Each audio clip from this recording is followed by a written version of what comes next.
Buenos días, mis queridos hermanos. Le ruego a nuestro Dios que nos envíe su Espíritu, que nos capacite para poder entender su palabra. Hoy vamos a tratar de entender verdades, una reflexión que yo creo que es muy sorprendente, aunque para todos aquellos que estudian la palabra de Dios no debería de serlo en realidad, pero muy sorprendente. Y desde luego para muchos del pueblo de Dios será no creíble, ¿verdad? Pero como estamos al final del tiempo, ya queda muy poco tiempo en realidad. Pronto vamos a ver si esto es como está escrito o será diferente. La reflexión de hoy que tenemos hoy está titulada Necesidad imperativa de buscar la verdad. Es decir, necesitamos conocer la verdad tal como nos la revela Dios, ¿verdad? Y vamos a ver qué es lo que nos cuenta nuestro Dios, qué es lo que nos quiere transmitir. Dice así: además, el reino de los cielos es semejante a un tesoro escondido en un campo, la cual cuando un hombre la encuentra, la esconde y con gozo va y vende todo lo que tiene y compra ese campo. Así como los hombres buscan tesoros terrenales, así deben buscar diligentemente la verdad. La verdad debe considerarse de mayor valor que cualquier otra cosa que está al alcance del hombre. Y el buscador de la verdad debe estar dispuesto a comprarla a cualquier sacrificio o costo para sí mismo. Aquí quiero resaltaros, mis queridos hermanos, porque fijaos la importancia que nuestro Dios le da y nos atrae la atención que necesitamos comprender la verdad, la auténtica verdad. Y le pone aquí, dice, hemos de comprarla a cualquier sacrificio o costo. No importa el precio. Necesitamos conseguir la verdad. ¿Por qué? Vais a ver, porque esta reflexión es muy sorprendente, ¿verdad? Vais a ver por qué es tan importante entender y aceptar la verdad tal como es en Jesús. Dice, la palabra de Dios es la mina de la verdad y el Señor quiere que escudriñemos individualmente las Escrituras para que nos familiaricemos con el gran plan de redención y abordemos el gran tema en la medida de lo posible para la mente humana, iluminado por el Espíritu de Dios para comprender el propósito de Dios.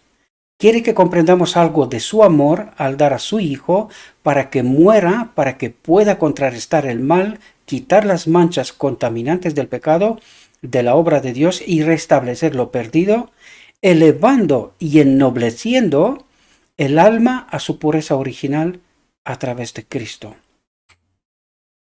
Dice, la única forma en que la raza caída podía ser restaurada es mediante el don de su Hijo. Y fijaos de lo que nos habla aquí, queridos hermanos, y por qué siempre os digo yo que es que la doctrina de la Trinidad es una falsa doctrina. Fijaos lo que nos dice aquí. Dice, la única forma en que la raza caída podía ser restaurada es mediante el don de su Hijo, dice. ¿Y cuál es ese don? Dice, igual a él mismo, que poseía los atributos de Dios. ¿De qué nos habla aquí, mis queridos hermanos? De esta naturaleza de la cual él se ha despojado, exclusivamente divina, y que es el Espíritu de Cristo, el Espíritu Santo, tal como nos habla las Escrituras. Y vais a ver que aquí nos habla primero del Espíritu Santo, de su Espíritu, el Espíritu de Cristo, y segundo nos hablará de Cristo, la palabra, para que podamos entender esta necesidad imperativa de buscar la verdad a través de la palabra y del Espíritu, ¿verdad? Una sin otra no se puede. La palabra sin el Espíritu no se entiende.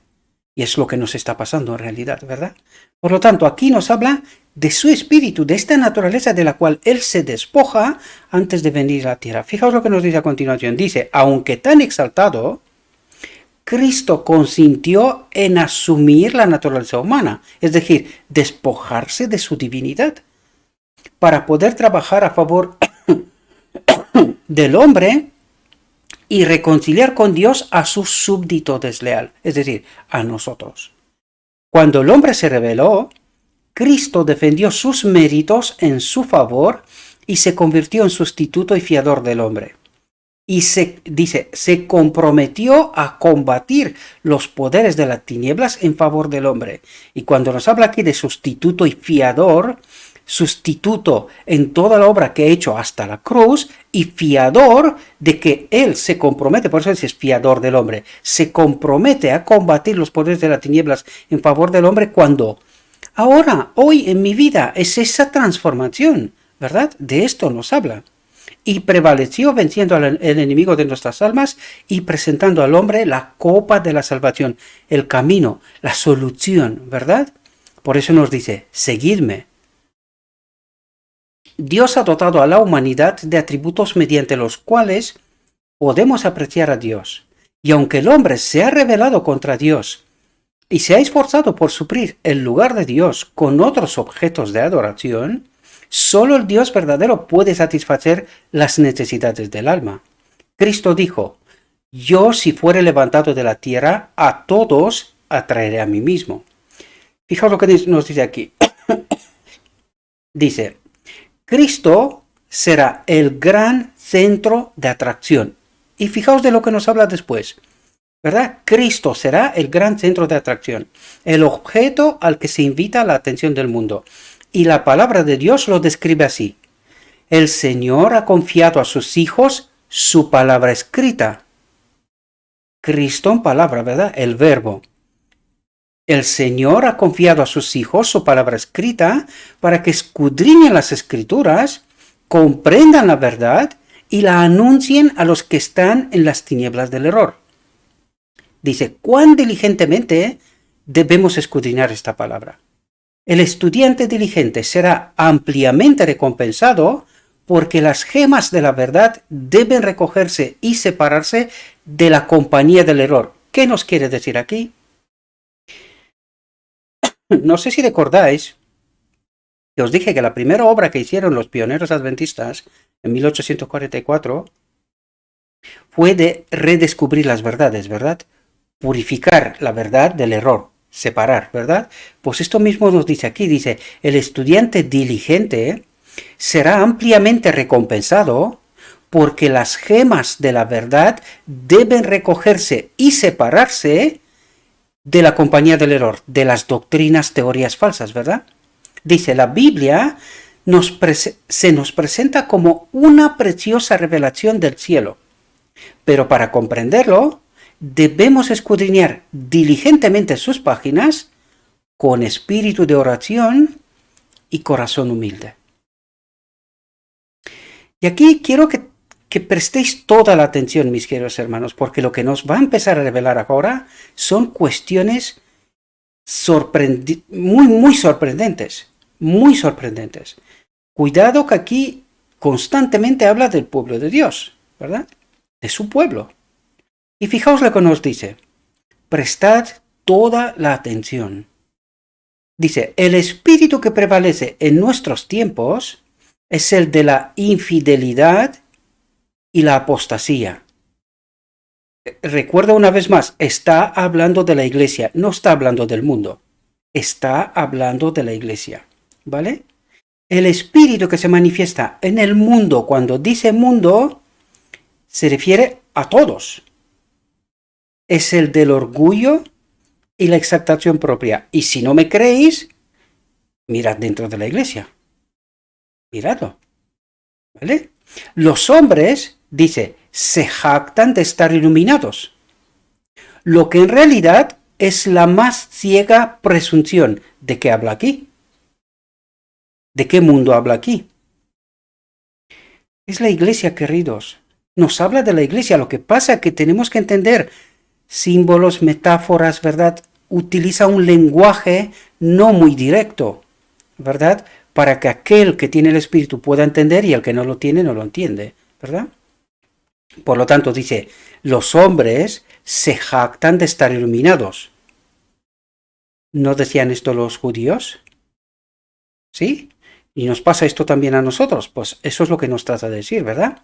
Los hombres se jactan de estar iluminados, lo que en realidad es la más ciega presunción, pues se oponen a la clara palabra de Dios. ¿De quién nos habla? Del pueblo de Dios, ¿verdad? Muchos exaltan la razón humana. ¿De qué habla aquí?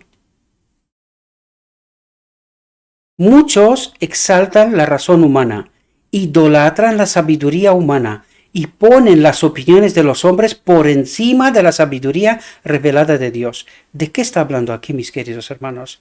¿Quiénes son estos hombres que son exaltados? Es decir, muchos exaltan la razón humana. ¿Quiénes son estos hombres? Los ministros, queridos. Confían más en los ministros que en lo escrito está. Eso es lo que nos trata de decir. Dice, muchos exaltan la razón humana, idolatran la sabiduría humana. Dice, idolatran, los ha convertido en ídolos, y ponen las opiniones de los hombres por encima de la sabiduría revelada de Dios. Y es justo lo que está pasando, ¿verdad? Esto da oportunidad a la obra de Satanás, y el espíritu del anticristo está mucho más extendido de lo que cualquiera de nosotros imagina. ¿Entendéis lo que está diciendo? Porque créanme, si no entendemos bien lo que nos trata de decir aquí, no vas a entender lo que sigue. Verdades sorprendentes, a las cuales nos negamos. Pero precisamente porque nos negamos, el final será el que se nos va a decir, ¿verdad? Dice, entre la gran masa de los que profesan ser cristianos, no se comprende el carácter grave de la transgresión de la ley de Dios. Y por eso llegamos a decir que pecamos hasta que Cristo viene. Y eso es lo que nos trata de decir. Dice, no se comprende el carácter grave de la transgresión de la ley de Dios. No se dan cuenta de que la salvación solo puede obtenerse, fijaos lo que nos dice aquí, por medio de la sangre de Cristo, por su justicia imputada, y ahora entendemos de lo que está hablando. Está hablando de esta obra de su Espíritu en nosotros ahora. Es decir, por medio de la sangre, porque si cometemos algún error, hay sangre todavía para el pecador, ¿verdad? Estamos hablando del error, no de elección. Y nos dice, y por su justicia imputada. Por lo tanto, por la obra de Cristo en nosotros hoy, ¿verdad? Pero solo esto servirá para hacer del hombre caído lo que debe ser y exaltarlo para que llegue a ser miembro de la familia real. Por lo tanto, entendemos de lo que nos habla, ¿verdad?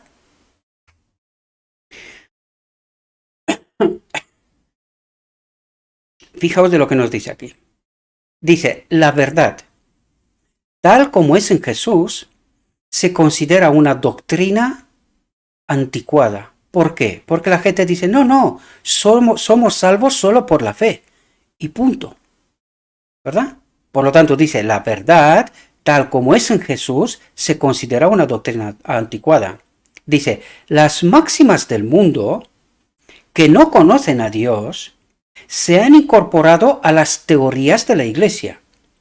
A los ojos de los hombres, la vana filosofía y la ciencia falsamente llamadas, ya hablamos de qué está hablando aquí, ¿verdad? De la teología, una ciencia falsamente llamada ciencia, ¿verdad? Tienen más valor que la palabra de Dios. Prevalece en gran medida el sentimiento de que el mediador divino no es esencial para la salvación del hombre. ¿De qué nos habla aquí? De que el mediador divino, ¿quién es? El Espíritu Santo, ¿verdad? Por tanto, dice, prevalece en gran medida el sentimiento de que el mediador divino, es decir, el Espíritu Santo, no es esencial para la salvación del hombre. Por eso su obra es tan desconocida. Y no entendemos, es precisamente lo que venimos hablando las reflexiones anteriores, ¿verdad? La importancia que tiene la obra del Espíritu de Cristo en nosotros hoy, esta justicia imputada, ¿verdad?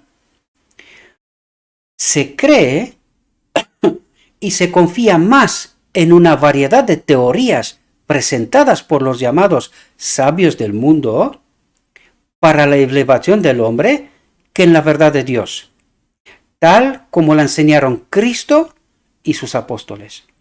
El espíritu mentiroso que sedujo a Eva en el Edén encuentra aceptación con la mayoría de los habitantes de la tierra hoy en día. Incluso el mundo cristiano se niega a ser convertido por el Espíritu de Dios, sino que escucha al príncipe de las tinieblas, ya que viene a ellos en la vestimenta de un ángel de luz. El espíritu del anticristo está prevaleciendo en el mundo en una medida mucho mayor de lo que ha prevalecido antes. El día de la prueba y la purificación está a punto de llegar. Aparecen señales de un carácter sumamente sorprendentes. En inundaciones, en huracanes, en tornados, en estallidos de nubes, en siniestro por tierra y por mar, que proclaman la proximidad del fin de todas las cosas. Los juicios de Dios están cayendo sobre el mundo para que los hombres sean despertados al hecho de que Cristo vendrá pronto. El Señor está a punto de revelar la diferencia entre los justos y los impíos, porque su abanico está en su mano, y limpiará a fondo su suelo y recogerá su trigo en su granero, pero quemará la paja con fuego inextinguible. Ha llegado el momento en que el poder milagroso del archiengañador se revelará más decididamente, y sus engaños aumentarán en su atracción engañosa, de modo que desconcertarán y, si es posible, engañará a los mismos elegidos.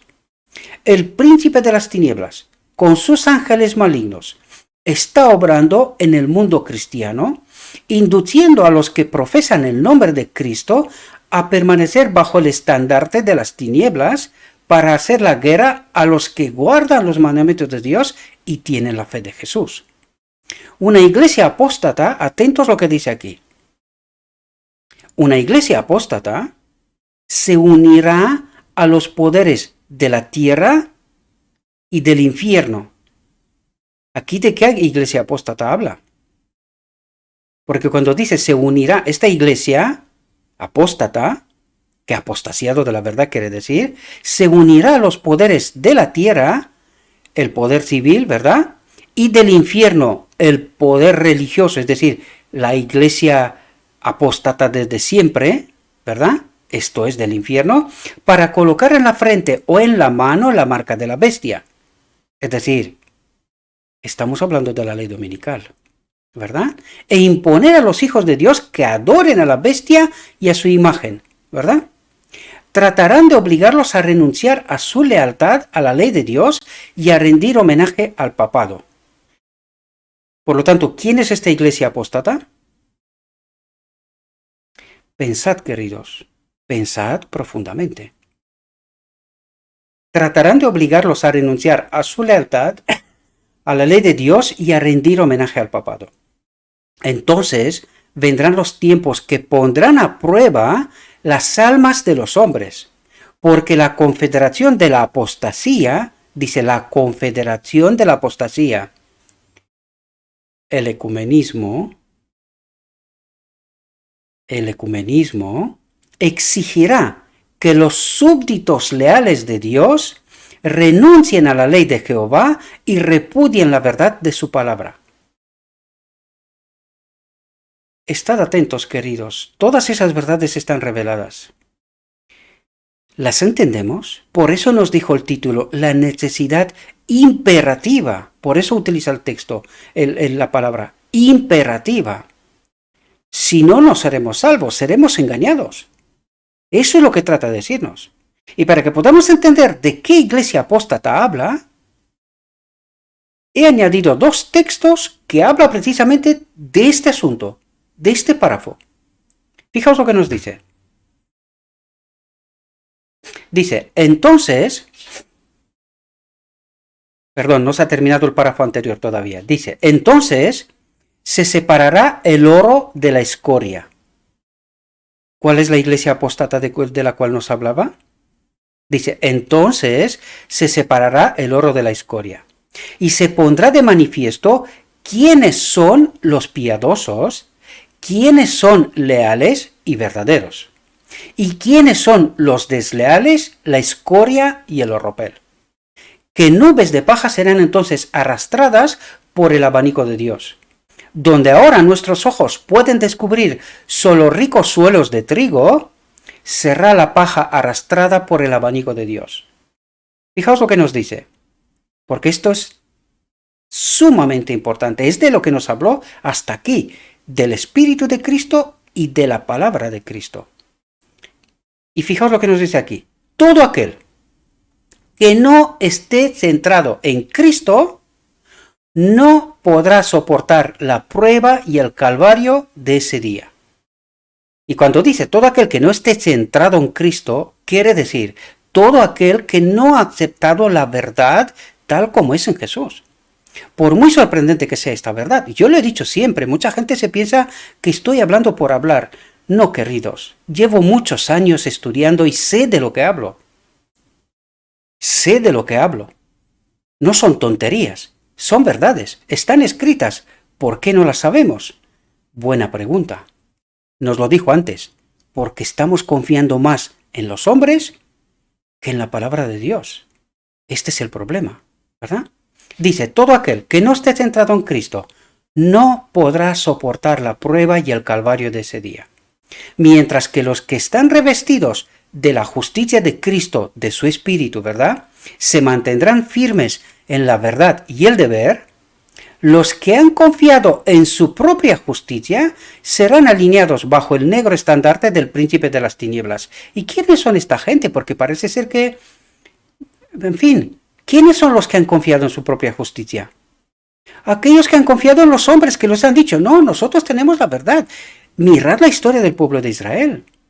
Mirad cómo el liderazgo influenció sobre el pueblo, más Satanás también haciendo esta misma obra, ¿verdad? Tanto sobre el liderazgo como sobre el pueblo.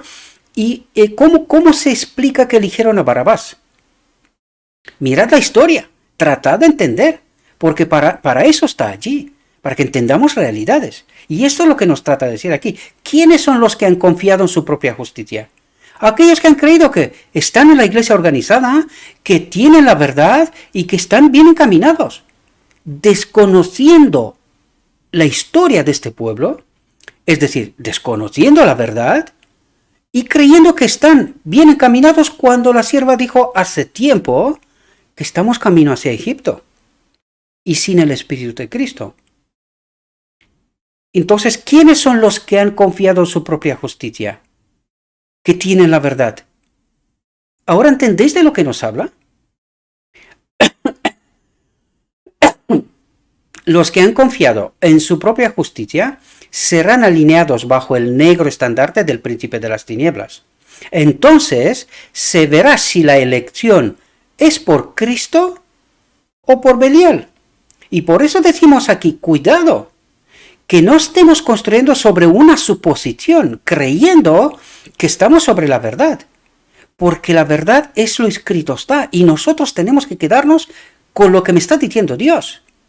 Esta es la verdad, no la que me cuentan unos, ¿verdad? No me da igual quién sea esta persona, yo mismo.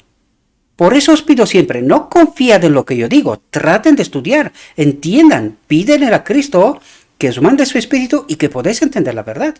No confiad en ningún hombre, solo en lo escrito está. Punto. Y de eso se trata, porque todos los demás, dice, los que han confiado en su propia justicia serán alineados bajo el negro estandarte del príncipe de las tinieblas. ¿Por qué? Porque han creído en los hombres más que en la palabra de Dios. Esa es la verdad, no es otra. Entonces se verá si la elección es por Cristo o por Belial. ¿Y esto qué quiere decir? Que hemos estado tan confundidos que creíamos que estábamos bien, pero en realidad a lo mejor no lo estábamos. Dice, aquellos que han sido desconfiados de sí mismos, de mi razón, es decir, estoy en la iglesia, ese es muy extraño, ¿cómo es que no esté bien? Y eso dice, aquellos que han desconfiado de sí mismos y han confiado en lo escrito está, en Cristo, en la palabra. Por eso nos decía antes, todo aquel que no esté centrado en Cristo no podrá soportar la prueba y el calvario de ese día, pero todo aquel que sí está centrado en Cristo podrá soportar. Mirad la moneda por las dos caras, ¿entendéis? Para que podamos entender las profundidades.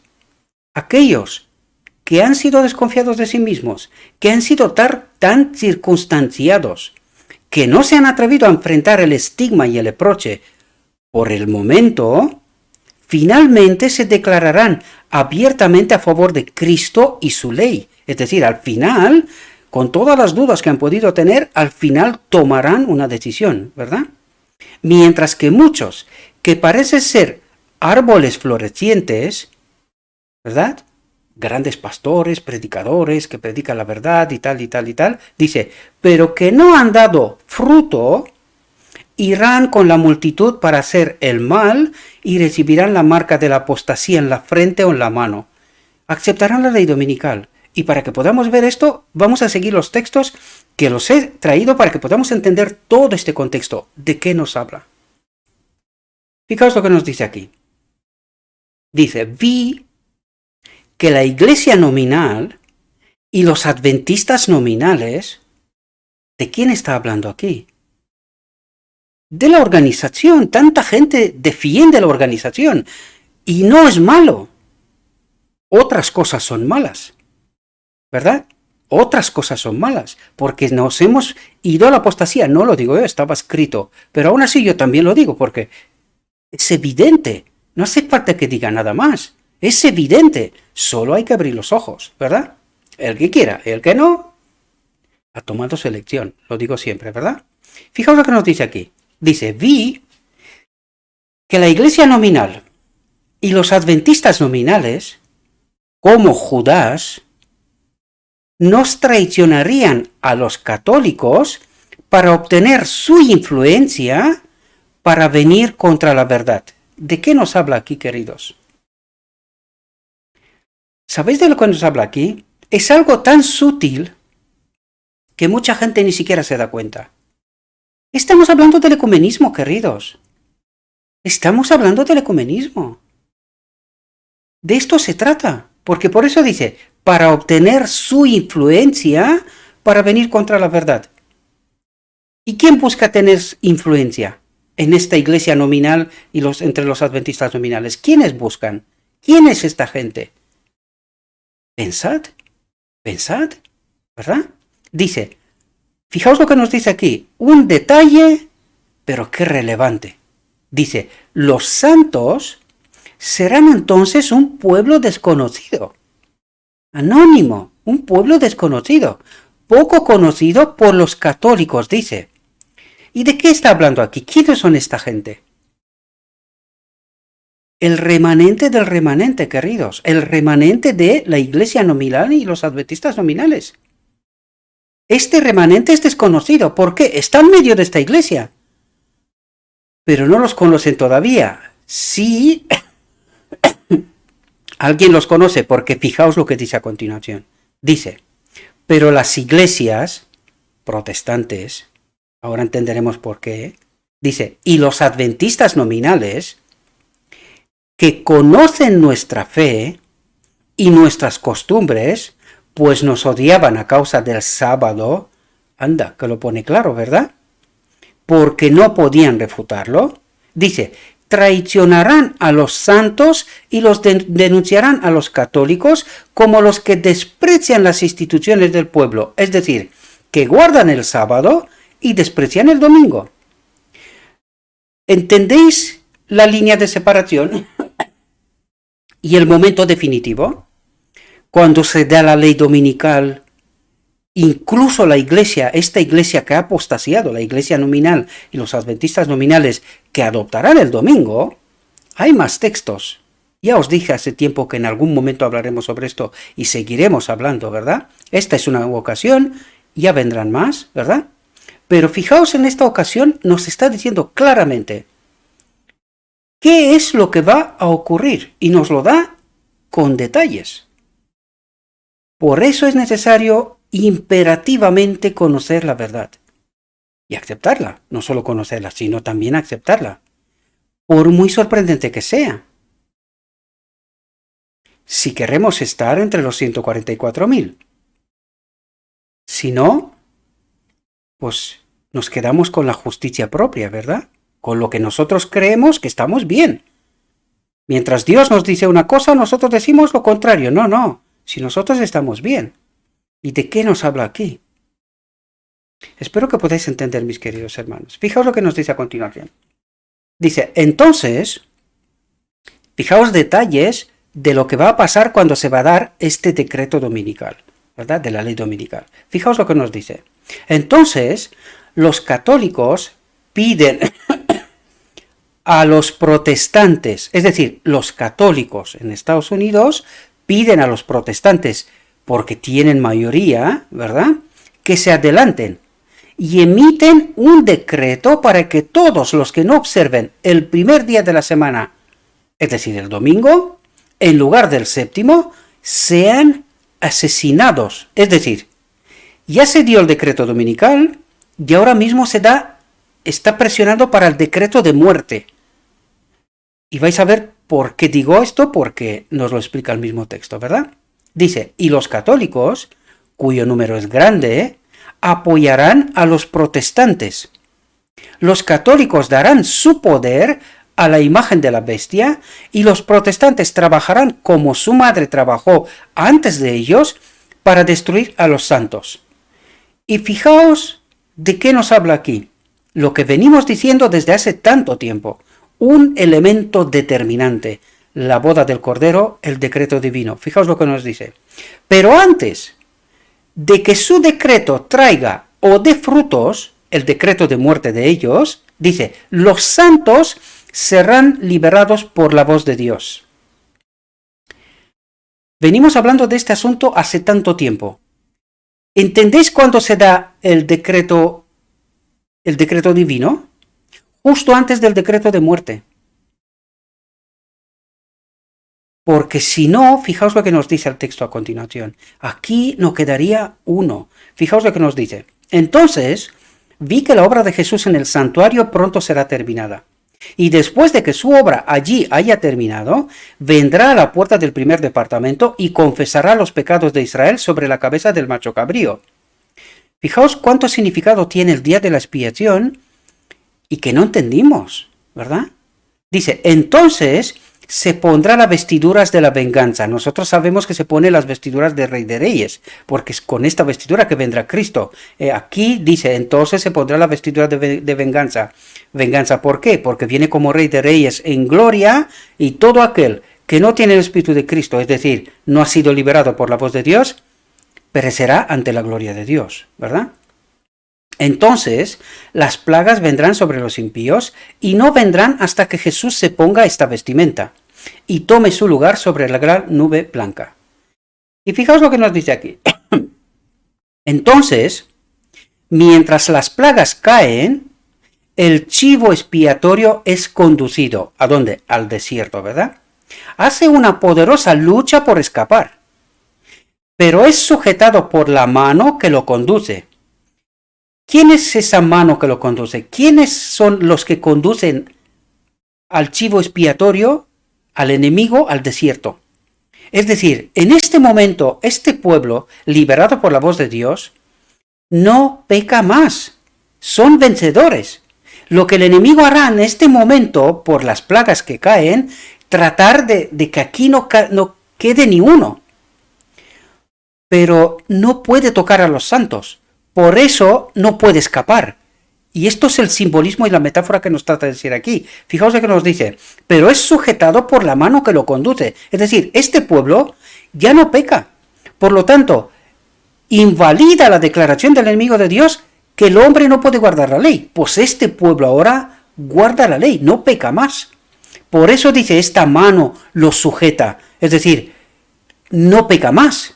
Ya no está sometida a su poder. A esto se refiere, ¿verdad? Si logrará escapar, dice el enemigo, si logrará escapar, Israel perdería sus vidas. Es decir, si nosotros pecaríamos, ya moriríamos, ya no hay solución, ¿verdad? Cristo ya ha salido del lugar santísimo, se ha terminado. Si nosotros en este momento pecaríamos, moriríamos definitivamente. Y eso es lo que trata de decirnos. Si lograra escapar, si Satanás lograría hacernos pecar, se acabó, estaríamos perdidos, ¿verdad? Israel perdería sus vidas. Vi que se necesitaría tiempo para conducir al chivo expiatorio a la tierra del olvido después que los pecados fueron puestos sobre su cabeza. Espero, mis queridos hermanos, que podáis entender las realidades profundas de lo que aquí nos dicen. Y espero que tengamos la capacidad de entender quiénes son el remanente, dónde están y cómo actúan. Porque este texto nos lo revela a detalle. Espero, mis queridos hermanos, que esta reflexión os haya podido ayudar. Os invito, como siempre, el texto final, los 2 párrafos finales últimos, yo los coloqué en el canal de Telegram. El texto de la reflexión, que es del Review and Herald, lo colocaré en la descripción del vídeo. Lo encontraréis, ¿verdad? Si queréis más detalles, en el grupo de Telegram siempre tendréis más de lo que habitualmente tendréis, ¿verdad? Por lo tanto, mis queridos hermanos, es imperativo conocer la verdad. Es tan imperativo aceptar también esta verdad. Por eso necesitamos estudiar, entender la realidad. No vaya a ser que estamos construyendo sobre una suposición, como vimos en la reflexión anterior, y que estemos engañados. ¿Habéis visto lo que dice la palabra de Dios? Estas no son mis palabras, son palabra de Dios. Ante estas verdades, nosotros tenemos que tomar posición. El texto nos dijo antes, ¿en quién confiamos más? ¿En el hombre o en Dios? Espero, mis queridos hermanos, que seáis sabios y que, debido a vuestro estudio personal, con conocimiento en la verdad, tengáis la capacidad de tomar vuestra propia decisión. Le ruego a nuestro Dios que nos envíe su Espíritu, que nos ayude a entender su verdad, que tomemos decisiones en verdad y que nos podamos encontrar en su reino. Os deseo, mis queridos hermanos, que tengáis un próspero día y que en todo lo que os he dicho, os lo he dicho en nombre de Cristo Jesús. Amén.